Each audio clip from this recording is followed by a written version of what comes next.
जय अडबंगनाथ आदेश गोरक्ष जालिंदर चरपटास्य अडबंग कानिप मचिंद्र अध्यात चौरंगी रेवानक भर्तरी संज्ञा भूम्यान भुवर्ण नवनाथ सिद्धा तपोज्ञान वैराग्य भक्ति स्वरूपम सदा अलंकृतम साधु संन्यास योगम मुखेस्य वेदांत शास्त्रार्थ नीतिम नमो नारायण गिरी परब्रह्म स्वरूपम राम भरोसे राम विनु राम नाम विश्वास सुमिरन सुमंगल कुशल मागत तुलसीदास।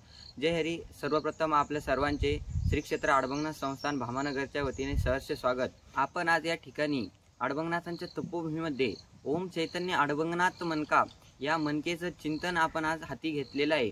म्हणजेच अडबंगनाथ कोण, तर नवनाथांपैकी जे अडबंगनाथ आहेत त्यांचं संपूर्ण जीवनचरित्र, त्यांचे जे महात्म्याचं जे अडबंगनाथ मनका आहे त्या मनकेचं आपण सर्व या ठिकाणी चिंतन करणार आहोत।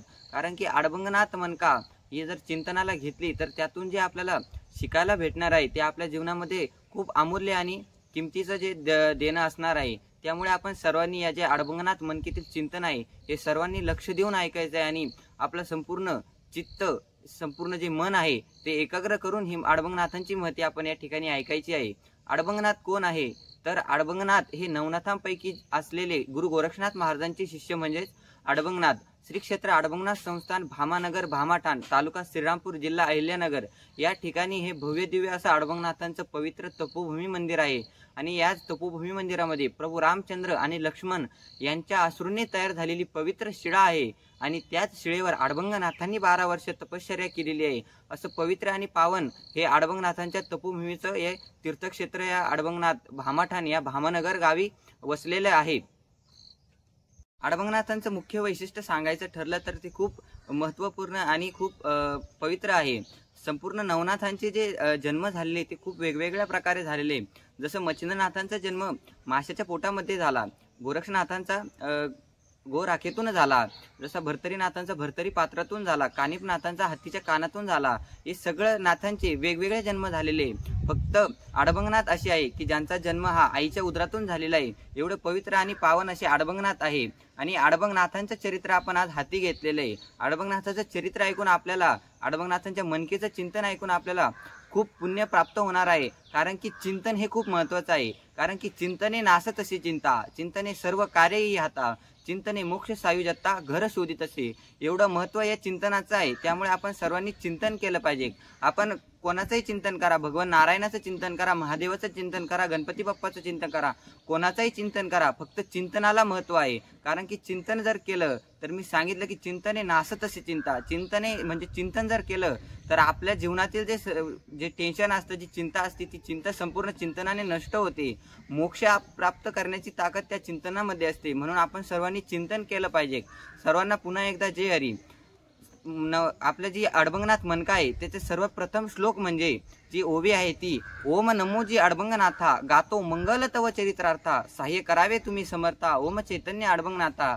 या अडबंगनाथांकडे आपण सर्व मागणी करतोय की हे अडबंगनाथा, हे ओम चैतन्य अडबंगनाथा गातो मंगल तव चरित्रार्था। हे अडबंगनाथा, आम्ही तुझं मंगल चरित्र आज गुणगान गात आहोत। त्या मंगल चरित्रासाठी आपण आम्ही मनोकामना तुझ्या समोर प्रगट करत आहोत। तुझं चिंतन आम्ही या ठिकाणी करत आहोत। ओम चैतन्य अडबंगनाथ गाथा, ही जी अडबंगनाथांची गाथा आहे, जी अडबंगनाथांची मनका आहे ती आम्ही तुझ्या समोर वाचण्याचा, तुझ्या समोर तुझी भक्ती करण्याचा प्रयत्न करत आहोत। त्यासाठी तू आम्हाला सहाय्य कर, एवढं आपण त्या भगवंतापुढे अडबंगनाथांपुढे विनंती करत आहोत।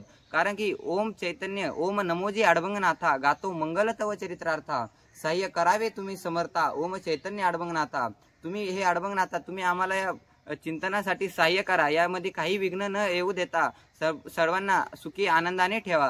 कारण की ओम नमोजी अडबंगनाथा, या ओम नमोजी अडबंगनाथाने या मनकेचं सुरुवात ओम या अक्षराने झालेलं आहे। कारण की ओम हा संपूर्ण ब्रह्मांड या ओम शब्दामध्ये, या ओम अक्षरामध्ये सामावलेला आहे। कारण की रजोगुण, तमोगुण आणि सत्वगुण हे तीनही गुण या ओमकार स्वरूपामध्ये सामावलेले आहे। या अडबंगनाथांच्या या ओम चैतन्य शब्दामध्ये म्हणजे ओम या अक्षरामध्ये स्वतः ब्रह्मा विराजमान आहेत, विष्णू विराजमान आहेत, महेश विराजमान आहेत। म्हणजे या ज्या त्रिमूर्ती आहे या सगळ्या जण या ओम अक्षरामध्ये आहेत। हे ओम अक्षरच या संपूर्ण पृथ्वीचं, या ब्रह्मांडाचं मूळ मानलेलं आहे। कारण की ओम अक्षरामध्ये खूप महत्त्व आहे। ओम अक्षराचा जाप केल्याने आपल्या जन्मोजन्मीचं पुण्य हे उदयाला येतं आणि जे पाप आहे ते संपूर्ण नष्ट होतं। आणि ओम असं अक्षर आहे की दत्तात्रय यांनी मार्कंडेय पुराणामध्ये सांगितलेलं आहे की या शरीरामध्ये हे संपूर्ण जे आपलं पाप आहे ते संपूर्ण नष्ट करण्याची ताकद ओमकार या शब्दामध्ये आहे, या ओम या अक्षरामध्ये आहे. आपण जर ओम अक्षररूपी बाण जर आपण भगवंताकडे सोडला तर आपले जी आत्मा आहे ती खरंच तृप्त होऊन जाईल व जे आपला मोक्षाचा मार्ग आहे तो मोकळा होऊन आपल्याला मोक्ष प्राप्ती होऊन भगवंताचं प्राप्ती होणार आहे. एवढं महत्त्व या ओम या अक्षरामध्ये आहे. हे अक्षर जर आपण पद्मासनात बसून जर त्या ओंकाराचं ध्यान केलं तर मनाला एक आगळी वेगळी शांती मिळते आणि एकाग्रता प्राप्त होते. एवढं महत्त्व या ओंकार अक्षराचं आहे. आणि ओंकार अक्षरामुळे आपले जे काही शरीरातील रोग आहे तेही नष्ट होतात. आणि ओंकार अक्षराने आपण जर ध्यान करून एकाग्रतेने जर त्याचं चिंतन केलं, मनन केलं तर आपले जे 7 चक्र आहे म्हणजेच कुंडलिनी शक्तीही त्या ओंकाराने जागृत होते. एवढं पुण्यवान हा ओंकार अक्षर आहे. कारण की कोणत्याही मंत्रापुढे, कोणत्याही अक्षरापुढे जर ओम हा अक्षर जर लावलं तर तो पूर्ण शक्तिशाली आणि संपूर्ण असा मंत्र मानला जातो. कारण की आपण सगळेजण बघतो ओम या अक्षरानेच कोणत्याही मंत्राची सुरुवात होते. आपण ओम नमः शिवाय असो की कोणताही मंत्र असो तो हा सर्व ओम या अक्षराने सुरू होतो. कारण की ओम हा स्वतः भगवंत त्या ओम या अक्षरामध्ये विराजमान आहेत. कारण की तस्य वाचकः प्रणवः म्हणजेच भगवंतच याच्यामध्ये म्हणजे ओंकारामध्ये सामावलेले आहे. एवढं महत्त्व या ओंकाराचं आहे. आपण कोणत्याही अक्षरासमोर जर हे लावलं, ओंकार शब्द लावला तर त्याचं पुण्य हे अधिक वाढतं. हजारो मंत्रांचा जाप केल्याचं पुण्य हे फक्त एकदा ओंकाराचा जाप केल्याचं समान असते. म्हणून आपण सर्वांनी ओंकाराचाही जाप केला पाहिजे. कारण की धर्म, अर्थ, काम, मोक्ष या चारही कारणांचा, या चारही पुरुषार्थांचा जो द्योतक आहे हा ओंकार आहे. त्यामुळे आपण सर्वांनी ओंकाराचं चिंतन केलं पाहिजे. श्रीमद भगवद्गीतेमध्ये ओंकाराचं महत्त्व स्वतः श्रीकृष्णांनी सांगितलेले आहे. जो ओंकाराचं सतत चिंतन करतो आणि सतत ओंकाराचं चिंतन करत असताना देहाचा त्याग करतो तो स्वतः भगवंताला प्राप्त होतो, असं भगवान श्रीकृष्णांनी गीतेमध्ये 8व्या अध्यायामध्ये सांगितलेलं आहे. त्यामुळे ओंकार हा खूप महत्त्वपूर्ण असा अक्षर आहे. आणि जर वैज्ञानिक दृष्टीने जर ओंकाराचं महत्त्व सांगायचं ठरलं, आतापर्यंत आपण हे आध्यात्मिक दृष्टीने ओंकाराचं महत्त्व बघितलं, पण वैज्ञानिक दृष्टी ओंकाराचं खूप अनन्यसाधारण महत्त्व आहे. म्हणजे आपल्या सर्वांना माहिती आहे की जी नासा ही जी कंपनी आहे ती संपूर्ण अवकाश याने पाठवून संपूर्ण अंतराळातलं संशोधन करते. त्या नासाने एक दिवस असं ठरवलं की जो सूर्याचा जो आवाज आहे तो सूर्याचा आवाज आपण कॅप्चर करायचा, तो आपल्याकडे साठवून ठेवायचा, पृथ्वीवर आणायचा आणि त्यातून काय आवाज निघतो हे संपूर्ण आपण लक्षात घ्यायचं. असं केल्यानंतर नासा कंपनीने सूर्यावर एक अवग्रह सोडला, जो अवकाशयान त्या ठिकाणी सोडला. त्या ठिकाणी गेल्यानंतर त्या अवकाशयानाने त्या सूर्यामधील जो आवाज आहे तो कॅप्चर केला. पण माणसाच्या कानाची जी क्षमता आहे म्हणजे आवाज ऐकण्याची 20 हर्ट्झ ते 20,000 हर्ट्झ एवढेच त्या ठिकाणी आपण मानवी कान ऐकू शकतो.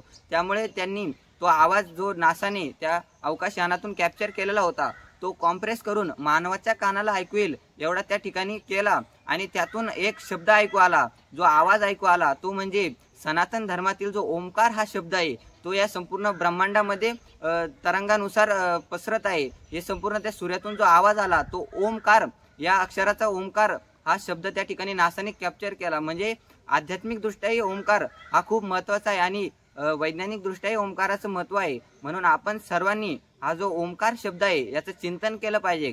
त्यामुळे सर्वप्रथम आपण अडभंगनाथ मनकेमध्ये ओम हे अक्षराने सुरू केलं. ओम चैतन्य अडभंगनाथ गाथा ही आपण ओम या अक्षराने सुरू केलेली आहे. कारण की ओम नमोजी अडभंगनाथा गातो मंगल तव चरित्रार्था, साह्य करावे तुम्ही समर्था, ओम चैतन्य अडभंगनाथा. हे अडभंगनाथा आजपासून आम्ही तुझं चिंतन करण्यासाठी सुरुवात केलेली आहे. हे संपूर्ण जे 108 ओवे आहेत, जे 108 श्लोक आहेत त्या सगळ्यामध्ये आम्हाला काही अडचण न येता संपूर्ण सुखा समाधानाने हे चिंतन पार पडू दे आणि आम्हाला या चिंतनासाठी सहाय्य कर तू. कारण की ओम चैतन्य अडभंगनाथा तू हा संपूर्ण चैतन्य रूपी या संपूर्ण सृष्टीमध्ये विराजमान आहे. त्यामुळे तू आम्हाला सर्वांना सहाय्य कर आणि आम्हाला या संपूर्ण वाईट मार्गातून काढून सगळ्या सत्मार्गाला लाव आणि सर्वांचं आयुष्यामध्ये कल्याण कर आणि सर्वांना सत्मार्ग देऊन सर्वांचा उद्धार कर. ही तुझ्याकडे आम्ही मनोकामना पूर्ण करत आहोत. असं या पहिल्या श्लोकामध्ये आपण सर्वांनी बघितलं. असं चिंतन या पहिल्या श्लोकामध्ये ओवीमध्ये आलेलं आहे. आणि आपण हे जे मनकेचं चिंतन ऐकत आहोत ते अडभंगनाथ दर्शन या यूट्यूब चॅनलवर सर्वांना दिसणार आहे. तरी सर्वांनी अडभंगनाथ दर्शन हे यूट्यूब चॅनल सबस्क्राईब करायचं आहे. आणि तसेच स्वामी अरुणनाथ गिरजी महाराज ही इंस्टाग्राम ID त्यावर हा कार्यक्रम, हा जे अडभंगनाथ मनका चिंतन आहे ते दिसणार आहे. आणि कार्यक्रम जे संस्थांचे वेगवेगळे कार्यक्रम असतात ते या दोन्ही चॅनलवर दिसणार आहे। तरी सर्वांनी या दोन्ही चॅनलला सबस्क्राईब फॉलो करून घ्यायचं आणि पुढे शेअर करायचं आहे। आपण या ठिकाणी सर्वांनी आनंदाने या अडबंगनाथ मनकीच्या चिंतनामध्ये सहभागी व्हायचं आहे आणि आपल्या जीवनाचं कल्याण करून घ्यायचं आहे। जय हरी, जय अडबंगनाथ, आदेश।